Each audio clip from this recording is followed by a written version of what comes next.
प्रश्न है आपका? मस्से मस्से क्यों निकलते हैं? हाँ। शरीर पे मस्से हुए और ये क्योंकि दिल होता है वो तो चलो बराबर होता है, मस्सा फूल जाता है, बड़ा हो जाता है, समय के साथ साथ बड़ा हो जाता है। कैंसराइज भी हो जाता है। हमारे फूफा जी थे, जी कैंसराइज नहीं था खैर उनका, था नहीं, लेकिन यहाँ पे बहुत मोटा हो गया। यहाँ पे फिर ऑपरेशन हुआ। बायोप्सी हुई, उसके बाद ऑपरेशन हुआ, गड्ढा हो गया वहाँ पे। अच्छा अच्छा। देखिए, सारी चीज़ वही है, हमारे ऊपरी आवरण पे जो कुछ उत्पन्न हुए जा रहा है वो भीतरी कामनाओं की ही संतान है। जैसे किसी फिल्म स्टार की हम बात करते हैं तो वो ये कामना करता है कि मैं इतनी सुंदर दिखूं कि लोग केवल स्क्रीन पे हमें देखें तो हमारी चर्चा चारों तरफ होने लगे, हमें पब्लिसिटी मिलने लगे। लेकिन उसमें इसी प्रकार आप एक सामान्य व्यक्ति को ले लीजिए तो वो अपने भीतर जिस प्रकार के भाव उत्पन्न करता है उसमें भाव का भी बहुत बड़ा भाग होता है, बहुत बड़ा भाव, आकर्षण होगा। यदि मानसिकता कलुषित है तो वही मसा निकला हुआ है एक व्यक्ति के उसी स्थान पे निकलेगा जहाँ पे वो सुंदर लगेगा, तो उसके पीछे उसकी किसी आसक्ति का कारण है। उसमें ये नहीं है कि उसको दूसरों को अपने रूप के द्वारा सुखी करने की कामना भीतर है, तो उसके शरीर में जिस मसे का निर्माण होगा तो कामना अंतर में क्या पड़ी हुई है, लोग मुझे देखें और प्रसन्न हों, खुश हों और मुझे पब्लिसिटी मिले, एक अहम भाव है। तो वहाँ का जो मसा निकला तो लोगों को प्रसन्न तो करे लेकिन कारण मैं बनूं, तो वही मसा सुंदरता का कारण बन गया। इसी प्रकार शरीर के भीतर विकृतियां आती हैं, मन के अंदर राग द्वेष, हमारे शरीर पे ये जो सिकुड़न भी पड़ती है असमय, इसका भी कारण हमारे कलुषित या अच्छे विचार हैं। अच्छे विचार हैं तो आप पाएंगे, आप अगर जवान हैं, यंग हैं, बुजुर्ग भी अगर आप पाएंगे उसका मत्था खूब चौड़ा और खूब बढ़िया, मतलब चेहरे पे अगर उसके बर्त भी पड़ी तो चमक के साथ होगी। तो अंदर जो भी भावना उठ रही है, तो जब हमारे मस्से निकलते हैं ये व्यक्त करते हैं कि व्यक्ति अंदर से कितना कुंठित है। तो जितना कुंठित उतने मसे, जितना कुंठित उतने मसे। और ये कारण एक ही है, राग द्वेष मोह। राग द्वेष मोह जो भी उत्पन्न होता है इन्हीं तीनों से उत्पन्न होता है। यानी मेडिकल साइंस के बाद जहाँ से साइंस खत्म होती है, ये साइंस वहीं से शुरू हो जाती है। और इस साइंस के शुरू होते हुए पहले कदम से ही आपके शरीर का कोई रोग हो, वो मन की विकृतियों से उसको साफ करता चला जाएगा। अब इसका प्रभाव क्या होगा? जो पीछे मस्से निकल चुके हैं, या हम कह दें जो हमारे भीतर पहले हमने अंदर विकार बनाए हैं, जो गंदगी एकत्रित थी, तो अब वो साफ होगी। उनके कारण जो मस्से हैं उनका प्रभाव कम होगा, उनके दाब धब्बों में कमी आएगी, लेकिन वो पूरी तरीके से समाप्त नहीं हो सकता है। तो जैसे जैसे हमारा मन साफ होता जाएगा, लेकिन आगे नए मसे ना उपजें, इसके लिए हमने पीछे काटना शुरू किया, तो पीछे के धब्बे कम होते चले जाएंगे। और इस क्षण में जैसे ही वर्तमान में हम आते हैं तो इस क्षण जो विकार उत्पन्न हुआ हमने देख लिया। जैसे हमने उसको देखा और ये जाना संप्रज्ञान क्या है, आगे की अवस्था। लेकिन उससे पहले शुरुआत यहीं से है, कैसे हम जागृत होंगे। हमने अपने शरीर का आलंबन लिया, नासिका का लिया, सांस का लिया, कोई शब्दों का आलंबन लेता है, सुन रहा है और मन को बांसुरी पे टिका दिया, कोई डमरू पे टिका दिया, कोई भक्ति में चला गया तो अपने को भूल गया, राम की छवि पे टिका दिया। कारण क्या है कि अपने इस शरीर को भूल जाना, इसका बोध, इसका अहम भाव ही हमारे रोगों का कारण है। इसको बचाने के चक्कर में जो भी काम किया जाता है, इसे खुश करने में जो भी मन काम करता है वो उतना ही फंसता चला जाता है। और जब हम अपने आप को चाहे सांस के द्वारा स्थिर होते हुए होते इस शरीर की चेतना को तो जानते हैं, चेतना तो जहाँ जहाँ जीवन है वहाँ चेत है, सुई लगी, अनुभव हुआ। लेकिन इस अवस्था पे चलते चलते कुछ देर के लिए ही सही इस शरीर के जो याद है, ऐसा लगेगा शरीर जैसे रहा ही नहीं। केवल आप बच्चे हैं, आपको पता तो है मैं बैठा हूँ, परंतु अपने आप को देख नहीं पा रहे हो, हाथ है कि पैर है कि क्या है। ये जो भाव है अपने आप को भूल जाना कुछ क्षण के लिए आपको विकारों से एकदम मुक्त कर देगा, और वो एक क्षण का रुकना वो चिंगारी का काम करेगी। पहले से अंदर गंदगी है, वो नहीं चाहती कि मेरे अंदर कोई गंदगी दूर हो, मैं ये मेरा घर है, फिनाइल पड़े और उस पर फिनाइल पड़ेगा तो घुटनों में दर्द होगी, छू उसे वापस लाता। ये दर्द क्या है, ये पीड़ाएं क्या है। घुटनों में दर्द हुई, आप 20 मिनट में तो न जाने कहाँ चले गए, 40 मिनट होते होते दर्द होने लगी, फिर खींच के ये शरीर आपको लाया मन के द्वारा, तेरे घुटने में दर्द हो रहा है। वो नहीं चाहता कि तुम जाओ, आपको लगेगा मेरे घुटनों में दर्द इसलिए आ रहा है कि मुझे गठिया है वो पहले, लेकिन अब जो दर्द होगा क्योंकि आपका संप्रज्ञान नहीं था, परंतु आपका मन जब आपको अपने दर्द पे, पीड़ाओं पे, शरीर का पसीजना है, गर्मी है, सर्दी है, खुजलाहट हो रही, इनके कारण आपके भीतर हर क्षण एकांत में बैठे हैं, बैठे अनायास भय आने लगा। अच्छा, अनायास ही बेचैनियाँ क्यों आ रही है पता ही नहीं। तो जब ये जो सांस है, आपने देखा भारी सांस है, हल्की सांस है, ठंडक है, गर्मी है, कुछ खुजलाहट सी हुई, कुछ दुखाव सा, कुछ दबाव सा हुआ, अब आपने ये जाना कि जो मेरे भीतर ये जा रही हैं ये मेरी बेहोशी में जा रही थी। अब आपने देखा बैठे जब तो 1 घंटे उस सांस को देखते रहे तो बहुत भारी हुई, तो कभी कभी ऐसा लगेगा सिर फटा जा रहा है, कभी कभी लगेगा सिर झूम रहा है, कभी कभी लगेगा कुछ दुखाव सा लग रहा है, कभी उलझन सी, कभी कभी हो सकता है उबकाई सी आए, सांस फूलने सी आए। लेकिन अभी भी, पहले भी हो रहा था बीपी हाई, पहले भी हमें ये समस्याएं हो रही थी, लेकिन हम डॉक्टर के पास भाग रहे थे।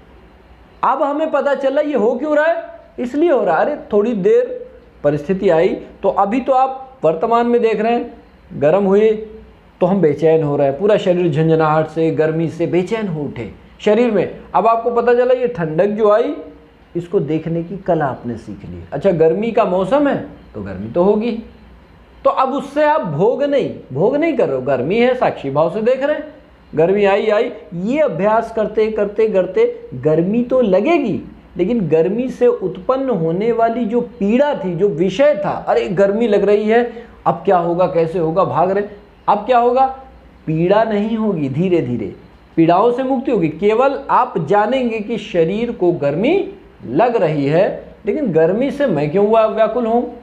इसी प्रकार सर्दी आएगी तो अरे यार सर्दी आ रही है, अब वो बहुत बुरी तरीके से पैनिक होने लगता है, बुजुर्ग है परेशान हुआ, इस कला के द्वारा सर्दी आ रही है, अच्छा आएगी तब आएगी। अब अंदर की सर्दी को देखते देखते देखेगा उस सर्दी के भीतर भी एक गर्मी है, सर्दी के कारण भी हमारे शरीर में पसीना होता है, तो पता चलेगा शरीर में जो ठंडक लगती है वो भी एक ऊर्जा शक्ति है। और जब आप उसको देखते जाएंगे तो सर्दी आते आते 1-2 साल में आ गई सर्दी, तो अभी तक वही काम करेंगे, रजाई भी ओढ़ेंगे सब कुछ, क्योंकि इसको बचाना है, क्योंकि ये पानी है बोतल में रखना है, ये व्यर्थ ना हो, ये काम आएगा। इसलिए नहीं कि बड़ा सुंदर है और मैं आनंद पा जाऊं, और मैं नहीं, सुरक्षा तो करनी है, लेकिन रजाई के भीतर भी साक्षी भाव है। किस लिए रजाई ओढ़ी है, अरे भाई इसको आराम देना है, अरे ठंडा है भाई, स्वेटर पहन लो। तो सुरक्षा की भावना से हमने काम तो किया, क्योंकि साक्षी भाव से मोबाइल मिला है हमारी सुरक्षा के लिए, शरीर मिला है इस दुनिया में हमारी, तो इसकी सुरक्षा भी करनी है। इस शरीर के द्वारा ही उसे पाया जा सकता है, कुछ भी अगर पाएंगे तो इस शरीर के द्वारा, लेकिन ये शरीर चल के जाएगा, लेकिन एक अवस्था आएगी जब शरीर साथ छोड़ देगा। तो वो जब, तो जीवित रहते हुए अगर हम ये जान जाएं कि इस शरीर से हमारा साथ छूट जाए, अर्थात इसकी आसक्तियों से हमारा मन हट जाए, इसको आराम देने की बजाय हम इससे कुछ अलग सोच सकें, तो अभी से ही हम हैं तो शरीर में, लेकिन शरीर से परे हो गए। लेकिन मृत्यु के बाद ही विकारों से विमुक्त हो गए, बीमारियों से मर तो रहे, शरीर तो छूट रहा है, लेकिन व्याकुलता जा रही है।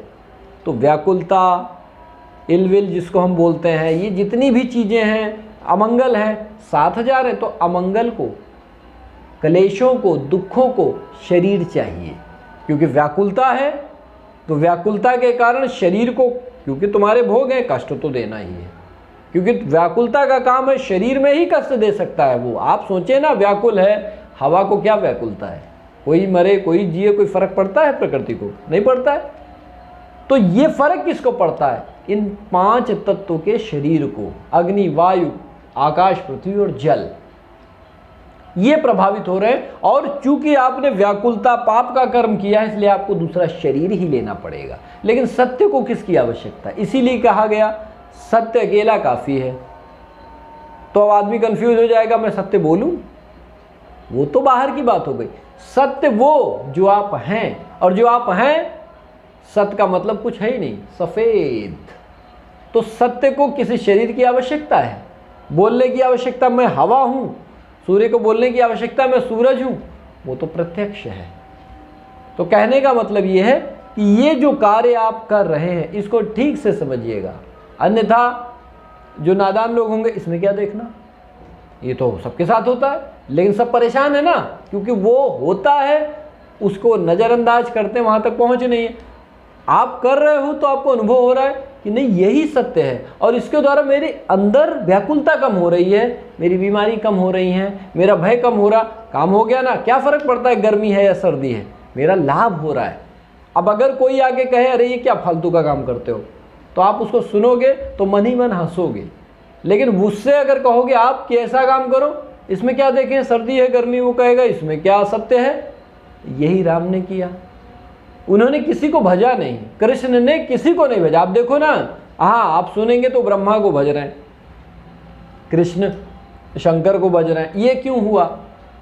आखिर हम आप हमारे सामने बैठते हैं, तो मैं अगर कहता हूँ आप ही मेरे गुरु हैं, और आप कहते हैं मैं गुरु हूँ, अब इसमें क्या है? मैं अपने अहम भाव को गिराने के लिए, कृष्ण क्यों, शंकर जी क्यों कृष्ण को याद कर रहे हैं, राम को शंकर जी क्यों याद कर रहे हैं? वो अपने आप में अहम ना आए। तो कहते हैं कि कुछ नहीं जानत, मुझे कुछ पता ही नहीं है। जो जानते हैं ब्रह्मा जी जाने, जो जानते हैं कृष्ण जी जाने, जो जानते हैं शंकर जी जाने। तो पता सबको है, लेकिन जिसे पता वो नहीं कहेगा मुझे पता है, वो कहेगा उन्हीं से पूछ लो जाके। इसी प्रकार संसार में ब्राह्मण हैं, हम लोग क्षत्रिय हैं, इसी में 4-5 वर्ण हैं। तो वो कहेंगे वो ब्राह्मण, वो उससे ईर्ष्या करेगा अज्ञान के कारण, क्योंकि उसे लगेगा ये मुझसे बड़ा ज्ञानी। लेकिन ब्राह्मण वो नहीं जो जाति से हो, ब्राह्मण वो है जिसको ब्रह्म का, यानी अपने स्वरूप, ब्रह्म का मतलब क्या हुआ? ब्रह्मा का क्या मतलब है? अपने इस शरीर का निर्माण ही तो करता है। तो हम हर क्षण क्या निर्माण कर रहे हैं ये जान जाए। मैं इस क्षण क्या व्याकुल हो रहा हूँ भविष्य का सोच के, क्या निर्मित कर रहा हूँ, ये मैं ब्रह्मा हो गया अपने निर्माण का। और मैंने कोई भूतकाल की बात याद की, और मैंने किसी प्रकार की शंका उत्पन्न की, क्रोध उत्पन्न किया, व्याकुलता उत्पन्न की, तो मैं ही तो ब्रह्मा हूँ। लेकिन अब असली ब्रह्मा कौन है? इस क्षण वर्तमान, ये मेरा सत्य है। इस समय मेरे पास ये पानी है, ये जल है, ये माँ है, ये भाई है, ये बहन है। ये प्रसन्नता की बात है, ये वर्तमान में है मेरे साथ। अब आप इनको ये जानोगे, ये मेरे साथ हैं। अब ये व्याकुलता नहीं कल पानी बचेगा कि नहीं, कल हम होंगे, इसकी चिंता नहीं। इस क्षण ये है, ये प्रसन्नता जो आपके अंदर की जो प्रसन्नता है, वो बंजर जमीन में भी पानी उपजा देगा, क्योंकि वो आपने संस्कार ही डाले हैं कि जल है, मैं आनंदित हूं। अब अगले क्षण आप जाएंगे तो एक योगी क्या करेगा? वो ये नहीं सोचेगा मैं जल जेब में डाल लूं, उसने कहा मैंने पी लिया, आगे चल दिया, जरूरत होगी तो स्वयं निर्मित हो जाएगा। तो हम हर क्षण के, आपके साथ जो भी घटनाएं आगे होने वाली हैं वो इस क्षण की संतान है। आप इस समय प्रसन्न हैं, पूरी दुनिया में, पृथ्वी में जल खत्म हो जाए, भोजन खत्म हो जाए, लेकिन आपके पास रोटी, इस क्षण मेरे पास एक रोटी है, बस।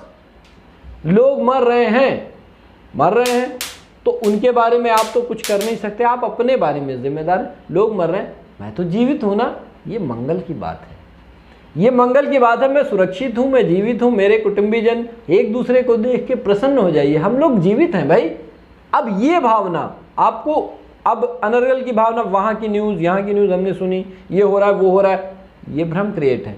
वो उनके ब्रह्मा हैं जिनको वो अपने आप को स्वयं लेकर क्वारंटाइन कराने गए हैं, क्योंकि उन्होंने भय का निर्माण किया लगातार 4 महीने, 6 महीने, साल भर से। तो जो आप निर्माण करेंगे वहीं तो पहुंचेंगे, लेकिन आप निर्माण नहीं कर रहे हैं। क्वारंटाइन होगा, मैं इस क्षण सुरक्षित हूँ, मैं आनंद में हूँ, मैं सारे कार्यों को कर रहा हूँ, यही मेरा आनंद है, नियमों का पालन कर रहा हूँ, लेकिन भय नहीं, इस क्षण मुझे नहीं है, यही सत्य है। ये मंगल की बात है। जब ये सोच के आप प्रसन्न होंगे तो आपने निर्माण मंगल का किया है, तो आप स्वर्ग में ही जाएंगे ना। आप क्यों जाएंगे? तो भय को जगह देंगे तो भय में जाएंगे, नरक में जाएंगे। आनंदित रहेंगे तो मंगल में जाएंगे, आनंद में जाएंगे। सीधी सी बात यह है। तो शरीर में जो भी उत्पन्न हो रहा है वो अंतर की चेतना का ही भाव है, बस। सबसे अच्छा धन है संतोष। संतोषम परम धनम। संतोष कैसे मिलेगा? ऐसे ही तो मिलेगा। अब आपको पता है ना संतोष, आप किसी से कहो संतोष कैसे मिलेगा? फोन नंबर डायल करेंगे, संतोष बात हो जाएगी। तो संतोष कैसे मिलेगा? अभी आपसे कोई कहे किसी बेचारे का धन लुट जाए, मड़ैया जल जाए, कोई अन्न ही नहीं है उसके पास, और कह रहे भैया संतोष रखो। अब वो क्या करेगा? वो तो पागल हो जाएगा। एक बार, 2 बार, तीसरी बार वो भगा देगा, कहेगा तुम्हारे पास तो भरे हैं। हाँ मैं समझा रहे हो। संतोष करो। लेकिन अब उसको ये पता लग जाए मेरे दरवाजे पर कोई राशन लेके आएगा, जैसे मोदी लेके आ रहे हैं, अब वो संतोष करेगा, अरे यार मोदी बैठे हैं, घर घर पहुंचाएंगे, अब संतोष लगता है। तो ये वो अंदर का योगी है। अब आपको बाहर से नहीं स्थिरता आ रही, यहाँ से आ रही है। संतोष क्यों होगा? अरे आप देख रहे हैं ना उद्गम में क्यों व्याकुल रहता हूँ, ये कहाँ से आ रहा, तो अभी पता चल रहा है भविष्य से आ रहा है और भूत से आ रहा है। तो दोनों जगह आपको पता चल गई, तो आप कहोगे यार वर्तमान में रहो ना, वहाँ का सोच रहे हो, वहाँ सोच के आ विश्व जो है भविष्य के लिए चिंतित है कि कल क्या करेंगे। मेरा बेटा बैठे बैठे खाए, इसके चक्कर में तो क्यों धन संचय, बस सपूत तो क्यों धन संचय पढ़ते हैं, लेकिन ये कहावत चरितार्थ नहीं होगी, होगी ही नहीं जब तक आप अनुभव नहीं करेंगे। लड़के मकान बना दे, 2 रुपया लगा दे, खाना है रोटी है, पता नहीं क्यों दौड़े जा रहे। भाई जब अनुभव ही आपने नहीं किया, खुद में आपने खुद ही जान लिया कि मैं करूँगा तो ही खाऊंगा, लेकिन आपको जीते जी अनुभव हो जाए करता नहीं मैं कुछ भी, और वो कहाँ से होगा? अपने भीतर से हो रहा है। ये केवल आपके अंदर की ऊर्जा है। कहीं से हमें रास्ता मिले, हम अपने दुखों से कैसे बाहर निकलें, वो प्रार्थना, वो परमात्मा के प्रति श्रद्धा। आपने बुलाया किसी को नहीं, स्वयं कोई साधक कोई कर रहा है। अब आप ही किसी के घर आज जाने वाले समय में किसी को वहाँ इस अवस्था पे पहुँचेंगे, किसी के घर पहुँचेंगे, चाहे अपने माध्यम से उसके साथ होकर, चाहे उसको हमसे मिलाकर या किसी गुरु की शरण में लाकर, तो आप जाएंगे तो वो तो आपको कहेगा कौन, फलाने आ गए, कंफ्यूज रहेगा। लेकिन हकीकत में आप ये जानेंगे कि मैं उन्हीं का रूप हूँ, उन्होंने ही मुझे यहाँ भेजा है, तो करता नहीं मैं, सब आप हो रहा है। अब आप ये जानेंगे कि मैं यहाँ आया हूँ तो मेरे द्वारा लोगों का क्या मंगल हो सकता है। अगर असुरक्षित, अब आप देखेंगे मुझसे इन 4 लोगों को कोई, मेरे अंदर ऐसी बात तो नहीं चारों को तकलीफ हो। मान लीजिए ऐसी कोई बात हमारे मन में आ रही, तो कम से कम हम जान तो गए मेरे मन में ये गंदगी है। जब आप इसको जानेंगे, अब आप जान गए, अब वो गंदगी किसी का नुकसान नहीं कर पाएगी। और थोड़ी देर देखेंगे स्वभावगत है भाई, ये तो शरीर का काम है, स्वार्थी है, तो अपने स्वार्थ का सोच के किसी के बारे में कुछ भी सोच सकता है। अब आपके अंदर संप्रज्ञान ज्ञान जागेगा, 2, 4, 5 के बाद इस भावना से मुक्त हो जाएंगे। तो ये प्रैक्टिकली होगा। आप चाहें नहीं मैं सामने जाऊं अमंगल ना है, इसके लिए बड़ी मेहनत करनी पड़ती है। किसी के बीच जाएं और हमारे मन में कोई वेदना है, कोई शब्द हो सकता है ऐसा आप बोल दें जो मुझे बुरा लग जाए, लेकिन अगर मेरे अंदर चेतना है तो मैं समझूंगा भाई मनुष्य है। मैं बोल दूं तो मुझे, या किसी ऐसे कृष्ण या राम ने भी कई ऐसे काम किए, लोगों को आपत्ति लगी, अरे वो भी मानव शरीर में थे, तो कुछ ऐसे काम उनको बोलने पड़े जो बोलना ही पड़ेगा, चाहे मैं हूँ चाहे आप हों। इसके लिए ना आप गलत हैं और ना हम गलत हैं। तो ये भावनाएं होती हैं। चलिए बहुत अच्छी बात है, सबका मंगल। बात बोले कल से तो नवरात्रि टाइम हो गया आपको जी बताएं। नारियल पानी तो बड़ा महंगा हो रहा है।